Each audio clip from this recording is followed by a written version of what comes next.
हज़रत मूसा अलैहिस्सलाम आज़ादी और सब्र के नबी। इस्लामी इतिहास में हज़रत मूसा अलैहिस्सलाम का नाम बहुत अहमियत रखता है। अल्लाह ताला ने उन्हें बनी इज़राइल की रहनुमाई के लिए भेजा। उनकी ज़िंदगी सब्र, हिम्मत और अल्लाह पर भरोसे की शानदार मिसाल है। जन्म और बचपन। हज़रत मूसा अलैहिस्सलाम का जन्म मिस्र में हुआ। उस वक़्त फ़िरौन नाम का जालिम बादशाह राज करता था। वह अपने आप को खुदा कहता और लोगों पर जुल्म करता था। फ़िरौन को यह खबर मिली थी कि बनी इज़राइल की औलाद में से एक लड़का पैदा होगा जो उसके राज का खात्मा करेगा। इसलिए उसने हुक्म दिया कि हर नवजात लड़के को मार दिया जाए। अल्लाह ने मूसा की वालिदा को इल्हाम किया कि जब डर लगे तो बच्चे को एक संदूक में रखकर दरिया नील नदी में छोड़ दो। अल्लाह उनकी हिफाजत करेगा। यही संदूक दरिया के रास्ते फ़िरौन के महल तक जा पहुंचा। फ़िरौन की बीवी आसिया ने उस बच्चे को देखकर कहा, यह मेरी और तुम्हारी आंखों की ठंडक है, इसे मत मारो।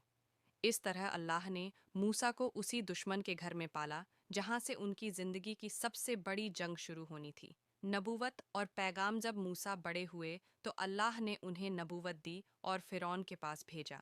अल्लाह ने उन्हें कई मोजिज़े दिए जिनमें उनकी लाठी का अजगर बन जाना और हाथ का चमक उठना शामिल था। उन्होंने फ़िरौन से कहा, ए फ़िरौन, अल्लाह को मान और बनी इज़राइल को आज़ाद कर दे। लेकिन फ़िरौन ने घमंड करते हुए कहा, मैं ही खुदा हूँ, और मूसा को झुठलाने लगा। मुकाबला और सब्र। फ़िरौन ने जादूगरों को बुलाकर मूसा को मात देने की कोशिश की, लेकिन जब मूसा ने अपनी लाठी डाली तो वह अजगर बन गई और जादूगरों की सारी रस्सियों और लकड़ियों को निगल गई।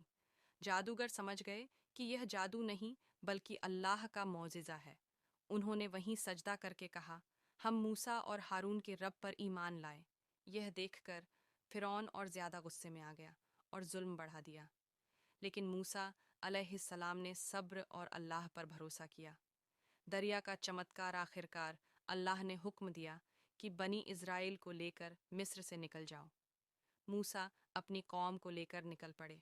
फ़िरौन अपनी फ़ौज के साथ उनका पीछा करने लगा। सामने दरिया था और पीछे फ़िरौन की फ़ौज।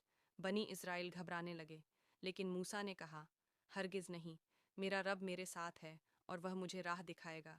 फिर अल्लाह ने हुक्म दिया कि अपनी लाठी दरिया पर मारो। लाठी मारते ही दरिया फट गया और उसमें रास्ता बन गया। बनी इज़राइल सुरक्षित पार हो गए, लेकिन जब फ़िरौन और उसकी फ़ौज पीछे आई तो दरिया फिर जुड़ गया और सब डूब गए। तौरात और रहनुमाई। बनी इज़राइल की आज़ादी के बाद अल्लाह ने मूसा अलैहिस्सलाम को तौरात, एक आसमानी किताब, अता की। इसमें हिदायत, कानून और इंसाफ के उसूल बताए गए। मूसा ने अपनी कौम को अल्लाह